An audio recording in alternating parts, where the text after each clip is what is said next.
ವ್ಯಾಖ್ಯಾಮುದ್ರಾಂ ಕರಸರಸಿಜೈಃ ಪುಸ್ತಕಂ ಶಂಖಚಕ್ರೆ ಬಿಭ್ರದ್ಭಿನ್ನ ಸ್ಫಟಿಕರುಚಿರೆ ಪುಂಡರೀಕೆ ನಿಷಣ್ಣಃ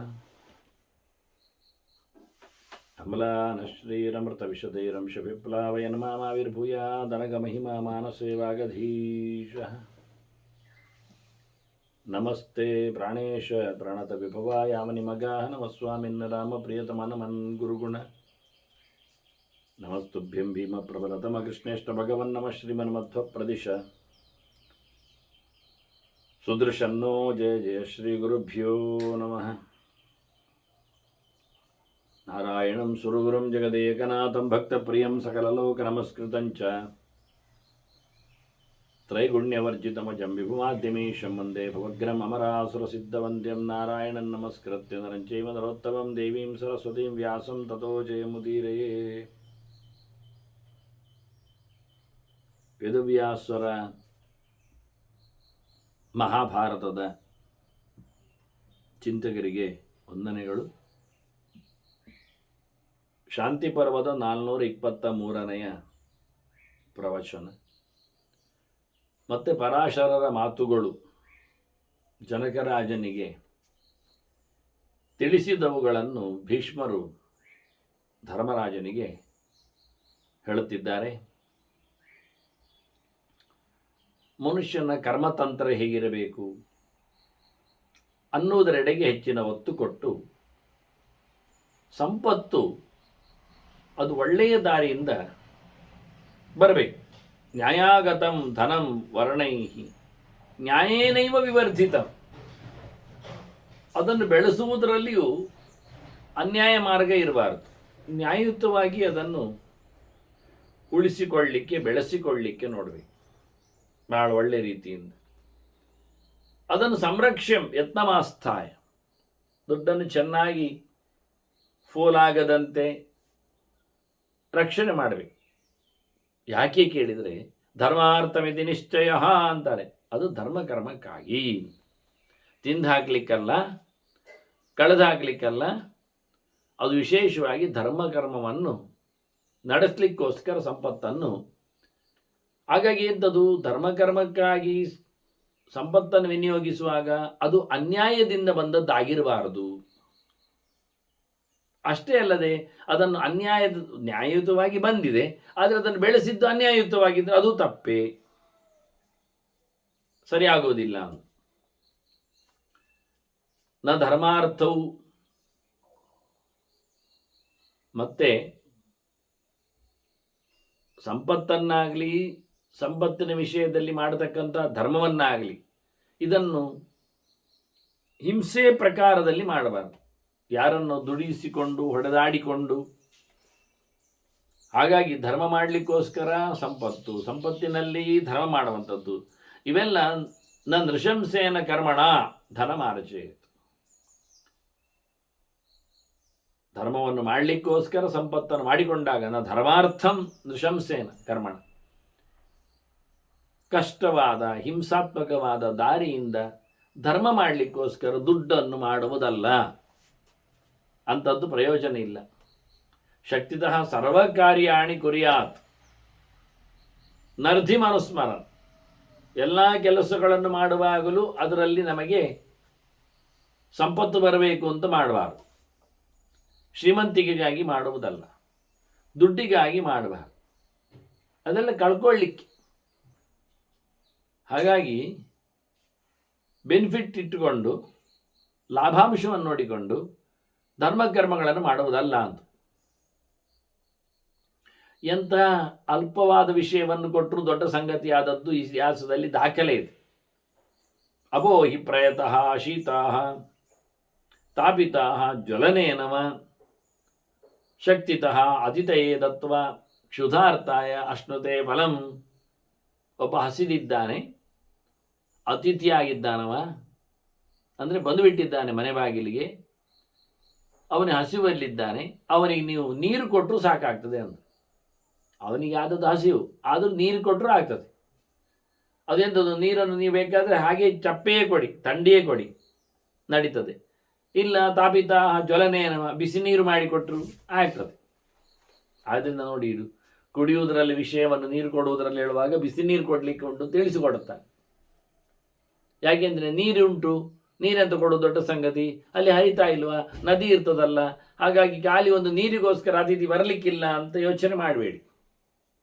ಸುಮಾರಾಗಿ ಕೆಲವು ಗುಡ್ಡೆ ಕಾಡು ಪ್ರದೇಶಗಳಲ್ಲೆಲ್ಲ ನದಿ ಕಾಲುವೆ ಇರುವುದಿಲ್ಲ, ಬಾವಿಗಳೇ ಅಲ್ಲಿ ಪ್ರಶಸ್ತವಾಗಿರುತ್ತೆ. ಅದನ್ನು ಮನೆ ಮಾಡಿರ್ತಾನೆ. ಆದ್ದರಿಂದ ಮನೆ ಬಾಗಿಲಿಗೆ ಅವನು ಬರುವುದು ಬಾವಿಯನ್ನು ನೋಡಿ ನೀರು ಕುಡಿಲಿಕ್ಕೆ ಅಂತಲೇ. ಹಾಗಾಗಿ ಅಂಥವರಿಗೆ ನೀರು ಇಲ್ಲಾದರೆ ಮತ್ತೆ ಹತ್ತಿರದಲ್ಲಿದ್ದರೂ ನದಿ ನೀರು ಕುಡಿಯುವಂತಿರುವುದಿಲ್ಲ. ಬೇಸಿಗೆ ಸಮಯದಲ್ಲೇ ಬಾಯಾರಿಕೆ ಎನ್ನುವುದು ಜಾಸ್ತಿ ಆಗುವುದು. ಯಾವಾಗ ನೀರು ಕಮ್ಮಿ ಇರ್ತದೋ ಆಗಲೇ ನೀರು ನಮಗೆ ಬೇಕಾಗುವುದು. ಆಗ ಇನ್ನೊಬ್ಬರ ಅಂಗಳಕ್ಕೆ ನೋಡುವುದು ನಾವು. ಆಗ ಸಾಮಾನ್ಯವಾಗಿ ಹರಿಯುವ ಅಥವಾ ಇತರ ನೀರುಗಳನ್ನು ನ್ಯಾಚುರಲ್ ಆಗಿ ಪಡೀಲಿಕ್ಕೆ ಆಗುವುದಿಲ್ಲ. ಕೆಲವೊಮ್ಮೆ ರೋಗ ರುಜಿನಗಳಿಗೆ ಪಾತ್ರನಾಗ್ತಾನೆ. ಅದಕ್ಕೋಸ್ಕರ ಅದನ್ನು ಕಾಯಿಸಬೇಕು, ಬಿಸಿ ಮಾಡಬೇಕು. ಅದನ್ನು ಮನೆ ಬಾಗಿಲಿಗೆ ಬರಲಿಕ್ಕೆ ಉದ್ದೇಶವ ನೀರಿಗಾಗಿ ಅಲ್ಲ, ಬಿಸಿ ನೀರಿಗಾಗಿ, ಅದನ್ನು ಬಿಸಿ ಮಾಡಿಕೊಳ್ಳಿಕ್ಕಾಗಿ. ಇದನ್ನು ಗಮನಿಸಿಕೊಂಡವರು ಹೇಳ್ತಾರೆ, ಒಂದು ಬಿಸಿ ನೀರು ಕೊಟ್ಟರು ಇಲ್ಲ ತಣ್ಣೀರು ಕೊಟ್ಟರು, ಹಸಿವೆ ಆದವನಿಗೆ ನೀರು ಕೊಟ್ಟರು ಅವನು ಬಹಳ ದೊಡ್ಡ ಪುಣ್ಯಾತ್ಮ ಅಂತ ಆಗ್ತಾನೆ. ತುಂಬ ಒಳ್ಳೆಯ ಲೋಕವನ್ನು ಸಿದ್ಧಿಯನ್ನು ಪಡಿತಾನವ. ನೋಡಿ ಅಲ್ಲಿ ರಂತಿದೇವನ ಕತೆ. ಅವನು ನೀರು ಬಾರಣಕ್ಕೆ ಹೋದಾಗ ನೀರನ್ನು ಕೊಟ್ಟದ್ದವ. ತಡವಾಗಿ ಬಂದವನಿಗೂ ಅವನು ನಾಯಿಯ ಜೊತೆಯಲ್ಲಿ ಬಂದವನಿಗೂ, ನಾಯಿಗೂ ಹಸಿವೆ ಆಗಿದೆ, ಬಾಯಾರಿಕೆ ಆಗಿದೆ, ಅದಕ್ಕೂ ಕೊಡುವ ಮೂಲಕವ ತನ್ನ ಊಟವನ್ನು ಕೊಟ್ಟ, ನೀರನ್ನು ಕೊಟ್ಟ. ಕೇವಲ ನೀರನ್ನಾದರೂ ಕುಡಿತೇನೆ ಹೊರಟ್ರೆ ಉಪವಾಸದಲ್ಲಿದ್ದ ರಂತಿದೇವನಿಗೆ ನೀರು ಕುಡಿಲಿಕ್ಕೆ ಆಗಲಿಲ್ಲ. ಅದಕ್ಕೂ ಜನ ಬಂದವು. ಆಗ ಹೇಳ್ತಾರೆ ರಂತಿದೇವ, ನಾನು ಹೊರಗಿನ ಸತ್ವಗಳಲ್ಲಿ, ಜೀವಜಾತಗಳಲ್ಲಿ ನಾನು ದೇವರನ್ನು ನೋಡುತ್ತೇನೆ, ಅವರು ಕಷ್ಟದಲ್ಲಿರುವುದು ನನಗೆ ಇಷ್ಟ ಆಗುವುದಿಲ್ಲ ಅಂತ. ಅದರಿಂದ ರಂತಿದೇವೇನ ಲೋಕೇಷ್ಟ ಸಿದ್ಧಿ ಪ್ರಾಪ್ತ ಮಹಾತ್ಮನ, ಅವನು ಇಷ್ಟವಾದ ಲೋಕವನ್ನು ಪಡೆದ ಸಿದ್ಧ ಪುರುಷನಾದವ. ಅವನು ಇಲ್ಲಿ ಪರಾಶರರು ಹೇಳುವಾಗ ರಂತಿದೇವನನ್ನು ಗಮನಿಸಿದಾಗ ಅವರು ಉದಾಹರಣೆ ಕೊಡುವಾಗ ಅವನು ನೀರು ಕೊಟ್ಟ ಸುದ್ದಿಯನ್ನು ಮಾತ್ರ ಹೇಳಲಿಲ್ಲ. ಅವನ ನೀರು ಕೊಟ್ಟ ಸುದ್ದಿ, ಆಹಾರ ಕೊಟ್ಟ ಸುದ್ದಿ ಅದು ಭಾಗವತದಲ್ಲಿ ಕಥೆ ಇದೆ. ಇಲ್ಲಿವರು ಹೇಳುವಾಗ ಫಲಪತ್ರೈಹಿ ಅಥೋ ಮೂಲೈಹಿ ಮುನೀನ್ ಅರ್ಚಿತವಾಂಶ ಸಹ ಅಂತಾರೆ. ಅವನು ಋಷಿಮುನಿಗಳಿಗೆ ಹಣ್ಣು ಹಂಪಲುಗಳನ್ನು ಕೊಟ್ಟ ಅಂತ ಹೇಳ್ತಾರೆ. ಫಲ, ಮೂಲ, ಪತ್ರ ಇವನ್ನೆಲ್ಲ ಕೊಟ್ಟ ಅವನು ಪುಣ್ಯವನ್ನು ಪಡೆದದ್ದು, ಉತ್ತಮವಾದ ಲೋಕವನ್ನು ಪಡೆದದ್ದು ಅಂತ ತಿಳಿಸ್ತಾರೆ. ಇದು ಅವನದ್ದು ಬೇರೆಯೇ ಸಾಧನೆಯ ಕಥೆಗಳು. ಅದೊಂದು ನಾಯಿ ಸಮೇತ ಬಂದಾಗ ತನ್ನ ಊಟ ಸಮೇತ ಅವನು ನೀರನ್ನು ಕೊಟ್ಟಾಗದ ಕತೆ ಮಾತ್ರ ಅಲ್ಲ, ಇದಿದ್ದು ಬೇರೆ ಕತೆ. ಅವನು ಹಣ್ಣು ಕೊಟ್ಟಿದ್ದಾನೆ, ಮೂಲ ಕೊಟ್ಟಿದ್ದಾನೆ, ಎಲೆಗಳನ್ನು ಕೊಟ್ಟಿದ್ದಾನೆ, ಇವನ್ನೆಲ್ಲ ತಿಳಿಸ್ತಾನೆ. ಅಂದರೆ ತಿನ್ನುವ ಎಲೆಗಳು, ಉಪಯೋಗಕ್ಕೆ ಬರತಕ್ಕಂಥ ಎಲೆಗಳನ್ನು, ತರಕಾರಿ ಸೊಪ್ಪುಗಳಿದ್ದಾಗೆ. ಇದನ್ನು ಗಮನಿಸಿ ಅಂದರೆ ಹೊಸತು ಕಥೆಯನ್ನು ಹೇಳುವಲ್ಲಿ ಹೊಸ ಅಂಶಗಳನ್ನೆಲ್ಲ ಗಮನಿಸ್ತಾರೆ. ಅದು ಯಾರಿಗೆ? ಮುನೀನಂದವನು, ಋಷಿಮುನಿಗಳಿಗೆ ಅಂತ ಹೇಳ್ತಾರೆ. ಅವರನ್ನು ಅವನು ಮೆಚ್ಚಿಸಿದ್ದ, ಆರಾಧನೆ ಮಾಡಿದ್ದ ಅಂತಾರೆ. ಅದರಂತೆ ಶಿಬಿ ಒಬ್ಬ ಇದ್ದಾನೆ, ಶಿಬಿ ಅವ ಮಗ ಬಂದವ ಶೈಬ್ಯ ಇದ್ದಾನೆ. ಅವನು ಅದೇ ರೀತಿಯಾಗಿ ಎತ್ತರ ಸ್ಥಾನವನ್ನು ಶೈಬ್ಯನು ಶಿಬಿ ಪುತ್ರನೂ ಸಹ ಪಡೆದಿದ್ದಾನೆ. ಅವನು ಹೀಗೆ ತೈರೇವ ಫಲ ಪತ್ರೈಶ್ಚ ಸ ಮಾಠರಂ ಅಥೋಷಯತ್. ಮಾಠರ ಎನ್ನುವವನನ್ನು ಆತ ಹಣ್ಣು ಕೊಡುವ ಮೂಲಕ, ತರಕಾರಿ ಸೊಪ್ಪುಗಳನ್ನು ಕೊಡುವ ಮೂಲಕ ಅಂತಾರೆ. ಮಠೇ ರಮತೆ ಅಂತ ಅರ್ಥ ಮಾಡಿಕೊಂಡ್ರೂ ಮಾಠರ ಶಬ್ದವನ್ನು ಚಿಂತನೆ ಮಾಡಲಿಕ್ಕೆ ಬರಬಹುದು. ವಿದ್ಯಾರ್ಥಿಗಳೆಲ್ಲ ಪಾಠಕ್ಕೆ ನಿಲ್ಲುವವರೆಲ್ಲ ಇದ್ದರೆ ಅದನ್ನು ಮಠ ಅಂತ ಕರೀತಾರೆ.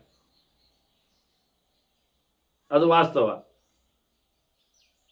ಹಾಗಾಗಿ ಈಗ ಒಂದು ಸಣ್ಣ ಜೋಪಡಿಯನ್ನು ಮಾಡಿಕೊಂಡು ವಿದ್ಯಾರ್ಥಿಗಳನ್ನಲ್ಲೇ ನಿಲ್ಲಿಸಿಕೊಂಡು ಪಾಠ ಹೇಳಿಕೊಂಡು ಅವರನ್ನು ಊಟ ಮಾಡಿಸಿ, ಅದು ಅವರು ಭಿಕ್ಷೋತ್ತರದನ್ನು ತಂದು ಅವರಿಗೆ ಊಟಗೊಳಿಸಿ,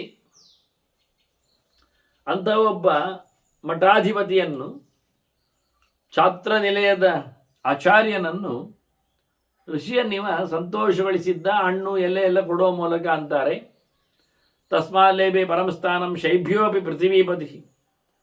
ಆ ಶಿವಮೊಗ್ಗ ರಾಜನು ಸಹ ಸಿದ್ಧಿಯನ್ನು ಪಡೆದಿದ್ದಾನೆ, ಉತ್ತಮವಾದ ಸ್ಥಾನವನ್ನು ಪಡೆದಿದ್ದಾನೆ. ಆದ್ದರಿಂದ ಮನುಷ್ಯ ತಾನು ತನ್ನ ಬದುಕಿನಲ್ಲಿ ಬಂದಾಗ ಅನೇಕ ಜನರ ಋಣಕ್ಕೆ ಬೀಳ್ತಾನ. ಅದು ಹೇಗೆ ಕೇಳಿದರೆ ಸಾಲಗಾರನಾಗ್ತಾನವ. ಯಾಕೆಂದರೆ ಅವನು ಬಂದದ್ದು ತಂದೆ ತಾಯಿಗಳಿಂದ ಅಂದಾಗ, ಈ ದೇಹ ನಿರ್ಮಿತಿಯಲ್ಲಿ ಅವರು ಕಾರಣರಿದ್ದಾರೆ ಅಂದಾಗ ಅವರಿಗೆ ಆತ ಋಣಿಯಾಗ್ತಾನೆ. ಅದರಂತೆ ಈ ದೇಹದಲ್ಲಿ ದೇವತೆಗಳು ನಿಂತಿದ್ದಾರೆ, ತತ್ವಾಭಿಮಾನಿಗಳು. ಅವರು ನಮ್ಮನ್ನು ಕೆಲಸ ಮಾಡಿಸು. ಹಾಗಾಗಿ ಅವರಿಗಿವ ಬದ್ಧನಾಗಿರಬೇಕು. ಮತ್ತು ಊರಿನವರು ಬರ್ತಾರೆ ಹೋಗ್ತಾರೆ, ಅವರಿಂದಾಗಿ ಇವನ ಅಸ್ತಿತ್ವಕ್ಕೆ ಬೆಲೆ ಇರ್ತದೆ. ಏನೇನೋ ತಂದಾಗ್ತಾರೆ, ತಗೊಂಡು ಹೋಗ್ತಾರೆ. ಹುಟ್ಟಿ ಬಂದಾಗ ಅವನೊಬ್ಬನೇ ಎಲ್ಲವನ್ನು ತಿನ್ನಲಿಕ್ಕೆ ಬೇಕಾದ ಸೊತ್ತನ್ನು ತಂದಿರುವುದಿಲ್ಲ. ಹಾಗಾಗಿ ಒಂದು ಸೂರು, ಒಂದು ಜಗಲಿ ಅಂದಾಗಲೇನೆ ಅಲ್ಲಿರತಕ್ಕಂಥ ಇಟ್ಟಿಗೆಗಳು, ಅದನ್ನು ತಯಾರಿಸಿದವ, ಅದನ್ನು ಬಿಸಿ ಮಾಡಿಕೊಟ್ಟವ, ಮಣ್ಣು ಕಲಸಿ ನಿಂತವ, ಹೀಗೆಲ್ಲ ಎಲ್ಲೆಲ್ಲಿಯೋ ಯಾರ್ಯಾರೋ ಅವರೆಲ್ಲಿ ಇವತ್ತು ಇರುವುದಿಲ್ಲ, ಯಾರು ಎಲ್ಲಿಯೋ ತಯಾರಾದದ್ದು. ಹಾಗೆ ಮೇಲಿನ ಹೆಂಚು, ಇದರ ತಯಾರಿಕೆ, ಇದರ ಮಣ್ಣನ್ನು ಹೊತ್ತು ತಂದ ಕತ್ತೆ ಕೆಲವೊಮ್ಮೆ ಅದರ ಬೆನ್ನೆ ಹಿಂದೆ, ಇದನ್ನೆಲ್ಲ ಗಮನಿಸುವಲ್ಲಿ ಆತ ಬಹಳಷ್ಟು ಋಣಿಯಾಗಿರ್ತಾನೆ ಅಂತ ಹೇಳಲಿಕ್ಕೋಸ್ಕರ ದೇವತಾತಿಥಿ ಭೃತ್ಯೇಭ್ಯ ಪಿತೃಭ್ಯಶ್ಚ ಆತ್ಮನಸ್ತತ, ತನ್ನ ತಂದೆ ತಾಯಿಗಳಿಗೆ, ದೇವತೆಗಳಿಗೆ, ಅತಿಥಿಗಳಿಗೆ, ಆಳುಕಾಳುಗಳಿಗೆ ಕೆಲಸ ಮಾಡಿಕೊಟ್ಟಿದ್ದಾರೆ ಇವನಿಗೆ. ಋಣವಾನ್ ಜಾಯತೆ ಮರ್ತ್ಯ ತಸ್ಮಾತ್ ಅನರ್ಥಾಮ್ರಜೇತ್. ಅದರಿಂದ ಆದಷ್ಟು ಋಣಮುಕ್ತನಾಗಬೇಕು. ಅಲ್ಲಿ ಆಳುಕಾಳುಗಳಿಗೆ, ಕೆಲಸದವರಿಗೆ ಅಂದಾಗ ನಾವು ಅವರಿಗೆ ಸಂಬಳ ಕೊಡೋದಿಲ್ವ, ಊಟ ಆಗೋದಿಲ್ವ ಅಂತ ಕೇಳಬಹುದು. ಆದರೆ ಅವರ ಪ್ರಯತ್ನಕ್ಕೆ, ಅವರ ಶ್ರಮಕ್ಕೆ ಅದು ಸಾಲದು. ಸಂಬಳವಾಗಲಿ ಉಂಬಳವಾಗಲಿ ಅದೊಂದು ಪ್ರತ್ಯೇಕವೇ ಆಗಿರ್ತದೆ. ರಟ್ಟೆ ಮುರಿದವನು ದುಡಿದಾಗ, ಬೆವರು ಸುರಿಸಿ ಅವ ಕೆಲಸ ಮಾಡಿದಾಗ, ಬಿಸಿ ಉಸಿರು ಬಿಟ್ಟು ಅವನು ಬಗ್ಗಿಕೊಂಡಾಗೆಲ್ಲ ಅತ್ಯಂತ ಕ್ಲಿಷ್ಟವಾದವನ ಪರಿಸ್ಥಿತಿಯಲ್ಲಿ ಅವನ ಋಣ ಅದು ಉಳಿದೋಗ್ತದೆ ಎಂದು ತೋರಿಸಿಕೊಡ್ತಾರೆ. ಹೀಗಾಗಿ ಇವರೆಲ್ಲರಿಂದ ಅವನು ಋಣಮುಕ್ತನಾಗಬೇಕು. ಅಂದರೆ ಮಾಡಲಿಕ್ಕೆ ಏನು ಬೇಕು, ಏನು ಮಾಡಿದ್ರಾಗ್ತದೆ, ಅದರ ಬಗ್ಗೆ ಪರಾಶರರು ಬಹಳ ಸುಂದರವಾಗಿ ಜನಕರಾಜನಿಗೆ ಚಿಂತನೆಯನ್ನು ಕೊಡ್ತಾರೋ. ಮುಖ್ಯವಾಗಿ ಋಷಿಗಳ ಮತ್ತು ದೇವತೆಗಳ, ಮುಖ್ಯವಾಗಿ ದೇವತೆಗಳ ಚಿಂತನೆಯಲ್ಲಿ ನಾವು ನಿಂತಿದ್ದೇವೆ. ಅವರ ಕಂಟ್ರೋಲಲ್ಲಿ ನಮ್ಮ ದೇಹಗಳು, ದೇಹ ಧರ್ಮಗಳು ಅದು ನಡೆಯುವಂಥದ್ದು. ಆದ್ದರಿಂದ ಮುಖ್ಯವಾಗಿ ನಾವು ಕಲಿಬೇಕಾದ್ದು ಋಷಿಗಳ ಪರಿಹಾರಕ್ಕಾಗಿ. ಮನುಷ್ಯ ಲೋಕದಲ್ಲಿ ಮನುಷ್ಯನಿಗೆ ಋಣ ಪರಿಹಾರಕ್ಕೆ ಮುಖ್ಯವಾದ ದಾರಿ ಜ್ಞಾನ. ಜ್ಞಾನಾಗ್ನಿ ಸರ್ವಕರ್ಮಾಣಿ ಭಸ್ಮಸಾತ್ ಅಂದಾಗೆ, ಮತ್ತು ಯಾರಿಗೂ ಇಲ್ಲದೇ ಇರತಕ್ಕಂಥ ಒಂದು ಮನುಷ್ಯ ಲೋಕದಲ್ಲಿ ಮನುಷ್ಯನಿಗೊಂದು ದೊಡ್ಡ ಲಾಭ ಅಂದರೆ ಅದು ಅಧ್ಯಯನ. ಆದ್ದರಿಂದ ಇದನ್ನು ಹಿಂದಿನವರು ಹೊತ್ತುಕೊಂಡು ಬಂದಿದ್ದಾರಲ್ಲ ಒಂದಿಷ್ಟು ಚಿಂತನೆಗಳ ಸಾಮ್ರಾಜ್ಯವನ್ನು. ಹಾಗಾಗಿ ಇವನು ಅವರಿಗೆ ಋಣ ಆದ್ದರಿಂದ ತಿಳ್ಕೊಳ್ಳಿಕ್ಕೆ ಹೋಗಿ ಅದನ್ನು ಮತ್ತೊಂದಿಷ್ಟು ತಿಳಿಸಿ ಮುಂದುವರಿಸಿ ಗಟ್ಟಿ ಮಾಡಿ ಹೊರಡಬೇಕು ಅವನು. ಅದರಿಂದ ಸ್ವಾಧ್ಯಾಯೇನ ಮಹರ್ಷಿಭ್ಯ ದೇವೇಭ್ಯೋ ಯಜ್ಞಕರ್ಮಣ ಅಂತ. ಋಣ ಪರಿಹಾರಕ್ಕೆ ಅಧ್ಯಯನ ಮಾಡು, ಅಧ್ಯಯನ ಮಾಡಿಸು. ಮತ್ತು ದೇವತೆಗಳ ಋಣ ಪರಿಹಾರಕ್ಕೆ ಯಜ್ಞಯಾಗಗಳನ್ನೆಲ್ಲ ಮಾಡಲಿಕ್ಕೆ, ಹೋಮ ಹವನಗಳನ್ನು, ಅಗ್ನಿಮುಖದ ಸಮಾರಾಧನೆಗಳನ್ನು, ಅದೇ ಮಾತ್ರ ಅಲ್ಲ ಯಾವುದೇ ರೀತಿಯಿಂದಲದವರ ಪೂಜೆ ಪುನಸ್ಕಾರಗಳು ಬೇಕು. ಪಿತೃಭ್ಯ ಶ್ರಾದ್ದದಾನೇನ, ಇನ್ನು ಪಿತೃಗಳ ಅನುಗ್ರಹಕ್ಕಾದರೆ ಅದು ಅವನ ಪಿತೃಗಳ ನೆಲೆಯಲ್ಲಿ ಮಾತಾಡಿದ್ರಿಂದ ಅದರ ಉದ್ಧಾರದ ಕ್ರಮ ಹೇಗೆ ಅಂದರೆ ಅದಕ್ಕೆ ಬೇಕಾಗಿರತಕ್ಕಂಥ ಕರ್ಮಾಂಗಗಳನ್ನೆಲ್ಲ ಮಾಡಲಿಕ್ಕೆ ಉಂಟು. ಅದನ್ನು ಪಿತೃಗಳ ಸೇವೆಯನ್ನು ಶ್ರಾದ್ದ ಅಂತ ಕರೀತಾರೆ.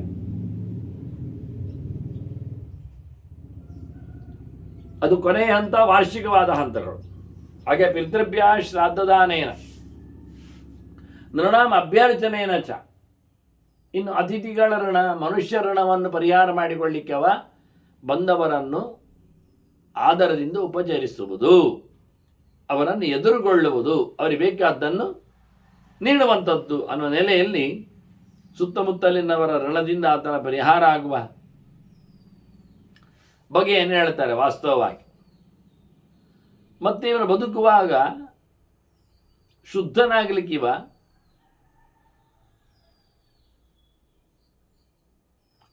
ಪ್ರತಿನಿತ್ಯ ಮಾಡುತ್ತಿರತಕ್ಕಂತಹ ದೇವ ಕಾರ್ಯದಲ್ಲಿ, ಅಗ್ನಿಯಲ್ಲಿ ಏನೊಂದು ಆಹುತಿಗಳನ್ನು ಕೊಟ್ಟಿರ್ತಾನೆ, ಅಥವಾ ಅತಿಥಿಗಳು ಯಾವುದನ್ನು ಬಡಿಸಿರ್ತಾನೆ, ಅಥವಾ ತನ್ನವರು ಯಾವುದನ್ನು ಸಮರ್ಪಿಸಿಕೊಳ್ತಾನೆ, ಅದರಲ್ಲಿ ಉಳಿದದ್ದನ್ನು ತಿನ್ನಲಿಕ್ಕೆ ಪಾಕಶೇಷ ಅವಹಾರ್ಯೇಣ. ಮುಖ್ಯವಾಗಿ ಮನುಷ್ಯ ಏನು ಮಾಡಬೇಕು ಅಂದರೆ, ಅಡುಗೆ ಮಾಡಿದ ತಕ್ಷಣ ತಿನ್ನುವುದಲ್ಲ, ಅಡುಗೆ ಮಾಡಿದ್ದನ್ನೆಲ್ಲ ದೇವರಿಗೆ ಪ್ರತೀಕದಲ್ಲಿ ಸಮರ್ಪಣೆ ಮಾಡಿ, ಅವನ ನಂತರದಲ್ಲಿ ಲಕ್ಷ್ಮಿಗೆ, ಅವನ ಆದಿಸೇವಕನಾದ ಪ್ರಾಣನಿಗೆ ಅದನ್ನೆಲ್ಲ ಸಮರ್ಪಿಸಿಬಿಟ್ಟು, ಮತ್ತೆ ತತ್ತದ್ಯೋಗ್ಯತಾನುಸಾರವಾಗಿ ನಮ್ಮಲ್ಲಿ ನೆಲೆಗೊಂಡಿರತಕ್ಕಂತಹ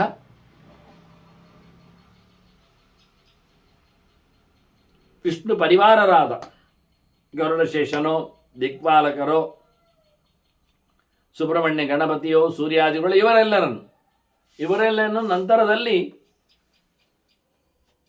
ಸಮರ್ಪಿಸಿ, ಆನಂತರ ಮನೆ ಮಂದಿಗೆ, ಅತಿಥಿಗಳಿಗೆ, ಇವರಿಗೆಲ್ಲ ಊಟಗಳನ್ನು ಹಾಕಿ ಉಳಿದದ್ದನ್ನು ಅವ ತಿನ್ನಬೇಕು. ಪಾಕಶೇಷ ಅಂದರೆ ಅರ್ಥ.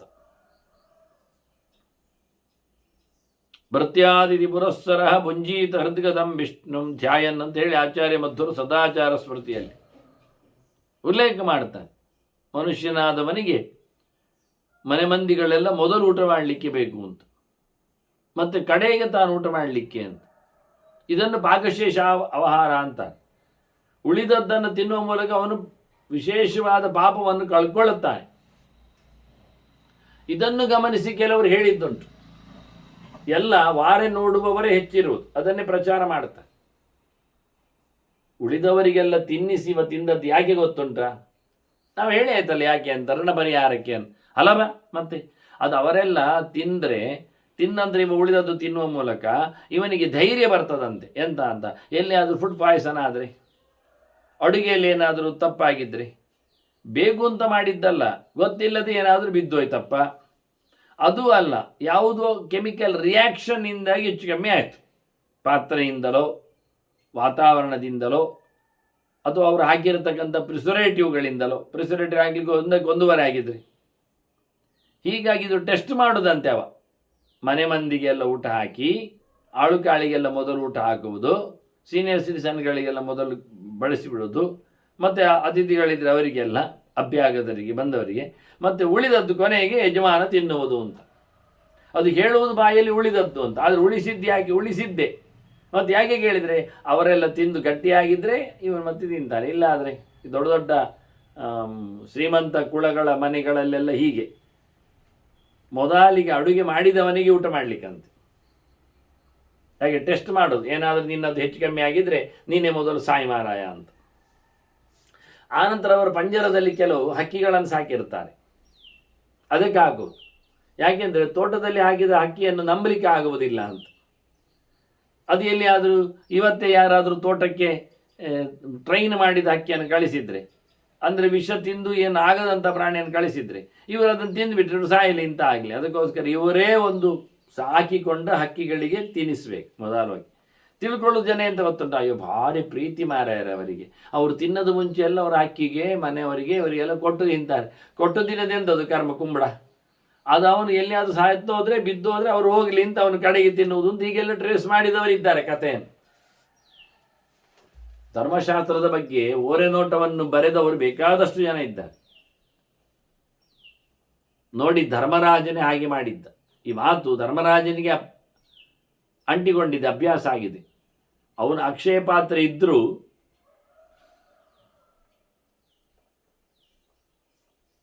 ಕಾಡಿನಲ್ಲಿದ್ದಾಗ ಅತಿಥಿಗಳಿಗೆ, ಅಭ್ಯಾಗತರಿಗೆ ಮತ್ತು ಅಲ್ಲಿದ್ದ ಸನ್ಯಾಸಿಗಳಿಗೆ ಇವರಿಗೆಲ್ಲ ಮೊದಲು ಊಟ ಹಾಕಿಸಿ ಮತ್ತು ತಮ್ಮಂದಿರನ್ನು ಬಡಿಸಿ ಮತ್ತೆ ತಾನು ಉಣ್ತಾ ಇದ್ದ. ಕೊನೆಗೆ ಪತಿವ್ರತಾ ಧರ್ಮದಲ್ಲಿ ನೆಲೆಗೊಂಡಂತಹ ದ್ರೌಪದಿ ಕೊನೆಗೆ ಊಟ ಮಾಡು. ಇದು ಪಾಕಶೇಷಾವ ಹರ್ಯೇಣ ಹೇಳಿದ್ದದಕ್ಕೆ. ಯಾಕೆ ಅಂದರೆ ಮುಂದೆ ಹೇಳ್ತಾನನ್ನು ಪಾಲನೇನ ಅಭ್ಯರ್ಚನೇನ ಅಲ್ಲ, ಮುಖ್ಯವಾಗಿ ಪಾಲನೇನ ಆತ್ಮನೋಪಿಚ ಯಥಾವತ್ ಭೃತ್ಯವರ್ಗಸ್ಯ ಅಂತಾನೆ. ತನ್ನನ್ನು ನಂಬಿ ಬಂದವರನ್ನು ಚೆನ್ನಾಗಿ ಸಾಕಬೇಕಾದ ಇವನ ಕರ್ತವ್ಯ ಅಲ್ವಾ? ಹೌದು, ಅದು ಊಟದಿಂದ ಸಾಕುವುದಲ್ವ ಮುಖ್ಯ, ಅದು ಸರಿ. ಎಲ್ಲಿ ಆದರೂ ಇವನು ಅವರಿಗೆಲ್ಲ ಕಡೆಗೆ ಆಗುವುದಂತಾದರೆ ಅದು ಅಭ್ಯಾಸ ಆಗಿ ಹೋದ್ರೆ ದಿನಾಲು ಕಡೆಗೆಲ್ಲ ಅವರು ತಿನ್ನುವರು 8-10 ಜನ ಇದ್ದಾರೆ ಕೆಲಸದವರು ಅಂತ ಹೇಳಿಬಿಟ್ರೆ ಅದು ಕೊನೆಯ ಸೊತ್ತುಗಳೆಲ್ಲ ಉಳಿಯುವುದಿಲ್ಲ ಸಸೂತ್ರ. ಅದಕ್ಕೆಲ್ಲ ನೀರು ಸೇರಿಸಿ ಅದನ್ನು ದೊಡ್ಡದು ಮಾಡಲಿಕ್ಕಿರ್ತದೆ ಅವರು ಅಷ್ಟು ಜನ ಸುಧಾರಿಸಲಿಕ್ಕೆ. ಮತ್ತು ಕೆಲವೊಮ್ಮೆ ಒರಿಜಿನಲ್ ವಸ್ತುಗಳೇ ಮೊದಲು ಬರುವುದಿಲ್ಲ, ಅವರಿಗೊಂದು ಪ್ರತ್ಯೇಕ ತಯಾರಾಗಿರ್ತದೆ.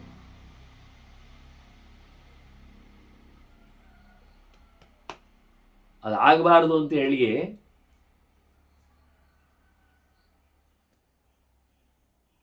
ತೆಗೆದಿಡುವುದೂ ಅಲ್ಲ, ಕೊನೆಯಲ್ಲಿ ಉಳಿಸಿದ್ದನ್ನು ಹಂಚಿ ಸರಿ ಮಾಡಿ ಬಿಡುವುದೂ ಅಲ್ಲ, ಬೇಕಾದಷ್ಟು ಅವರಿಗೆ ಕೊಡುವಂತೆಯೇ ರಥ ಅವನು ನಡೆಸಿಕೊಡಬೇಕು. ಹೀಗೆ ಮೊದಲಿಂದಲೂ ಒಳ್ಳೆಯ ಕೆಲಸವನ್ನು ಮಾಡಲಿಕ್ಕೆ ಅವನು ಇಷ್ಟಪಡಬೇಕು. ಚಿಕೀರ್ಷೇತ್ ಕರ್ಮ ಆದಿತಃ, ಮೊದಲಿಂದಲೂ ತಿದ್ದಿಕೊಂಡೇ ಸರಿಯಾಗಿಕೊಂಡು, ತಪ್ಪು ಒಂದ್ಸತಿ ಆಗಿ ಹೋದರೆ ಮತ್ತೆ ಅದನ್ನು ಮುಂದುವರಿಸ್ತಾನೆ ಹೋಗ್ತಾನೆ, ತಿದ್ದುವುದಿಲ್ಲ. ಇರಲಿ ಬಿಡಿ ಅಂತ. ಪ್ರಯತ್ನೇನ ಚ ಸಂಸಿದ್ಧಾ ಧನೈರಪಿ ವಿವರ್ಜಿತಾ ಸಮ್ಯಕ್ ಹುತ್ವಾ ಹುತವಹಂ ಮುನಯ ಸಿದ್ಧಿಮಾಗತಃ. ದುಡ್ಡೇ ಎಲ್ಲದಕ್ಕೂ ಮುಖ್ಯ ಅಲ್ಲ. ಋಷಿಗಳು ಸಿದ್ಧಿಯನ್ನು ಪಡೆಯಲಿಲ್ವ? ಫಲಮೂಲಗಳಿಂದಲೇ ಸೇವೆಗಳನ್ನು ನಡೆಸಲಿಲ್ಲ ಅವರು. ಬೇಕಾದ್ದೇನು ಕೇಳಿದರೆ ಸಿದ್ಧಿಗೆ ಏನು ಬೇಕು ಕೇಳಿದರೆ ಹಠ, ಪ್ರಯತ್ನ, ಛಲ, ನಡೆಸ್ತೇನೆ ಎನ್ನತಕ್ಕಂಥ ಗ್ಯಾರಂಟಿ. ನಾಳೆ ಮಾಡ್ತೇನೆ, ಮತ್ತೆ ಮಾಡ್ತೇನೆ, ಮುಂದೆ ಮಾಡ್ತೇನೆ ಅಂತ ಹೇಳುವವ ಯಾವತ್ತು ದಿನ ದೂಡುವವ ಮಾಡಲಿಕ್ಕೆ ಇಷ್ಟಪಡುವುದಿಲ್ಲ. ಕೊನೆಗೆ ಅದು ಯಾವುದೊಂದು ಫೋರ್ಸಲ್ಲಿ ಆ ದಿನದಲ್ಲಿ ಆಗಿ ಹೋಗ್ತದೆ. ಮುಂದೂಡಿದ ದಿನಗಳಲ್ಲಿ ಎಲ್ಲಿಯೋ ಒಂದು ಕಡೆ ಇನ್ನು ಮುಂದಲಿಕ್ಕೆ ಆಗದೆ ಯಾವುದೋ ಒಂದು ಗೋಡೆ ಅಡ್ಡ ಬರಲಿಕ್ಕೆ ಹೋಗಿ, ಅಂದರೆ ಅದು ಅವನ ಫೋರ್ಸಿನಲ್ಲಿ ಅವನ ಇಷ್ಟದಲ್ಲಿ ಆದ್ದಲ್ಲ, ಅದು ಅಚಾನಕವಾಗಿ ಯಾರದ್ದು ಪುಣ್ಯದಲ್ಲಿ ಆದದ್ದು. ಅವ ಅದನ್ನು ಕಳ್ಕೊಳ್ತಾನೆ. ನಾಳೆ ಮಾಡುವ ಅನ್ನುವವ ಇವತ್ತು ಮಾಡಲಿಕ್ಕೆ ಆಗದೆ ಹೋದದ್ದಕ್ಕೆ ಕಳ್ಕೊಂಡದ್ದಷ್ಟೇ ಅಲ್ಲದೆ ನಾಳೆ ಮಾಡಿದ ಪುಣ್ಯವನ್ನು ಯಾರಿಗೂ ಶೇರ್ ಮಾಡ್ತಾನೆ ಅಂತ ಅರ್ಥವ.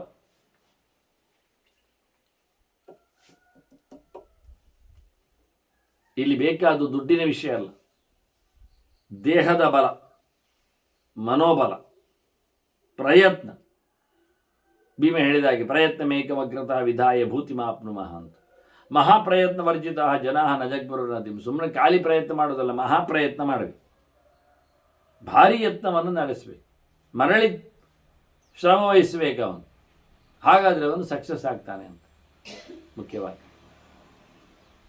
ಆದರೆ ಹಿಂದಿನವರೆಲ್ಲ ಋಷಿಗಳು ದುಡ್ಡಿನಿಂದ ದೊಡ್ಡವರಾದದ್ದಲ್ಲ, ದುಡ್ಡಿನಿಂದ ಕರ್ಮ ಮಾಡಿಕೊಂಡು ದೊಡ್ಡವರಾದದ್ದಲ್ಲ. ಕರ್ಮವನ್ನು ನಡೆಸಿಕೊಳ್ಳಲಿಕ್ಕೆ ಅವರಲ್ಲಿ ಬೇಕಾಗಿರತಕ್ಕಂತಹ ಪ್ರಯತ್ನಶೀಲತೆ ಇತ್ತು, ಇನ್ವಾಲ್ವ್ಮೆಂಟ್ ಇತ್ತು. ಹಾಗಾಗಿ ಅವರು ಮುಂದಕ್ಕೆ ಹೋಗಿದ್ದಾರೆಂದ.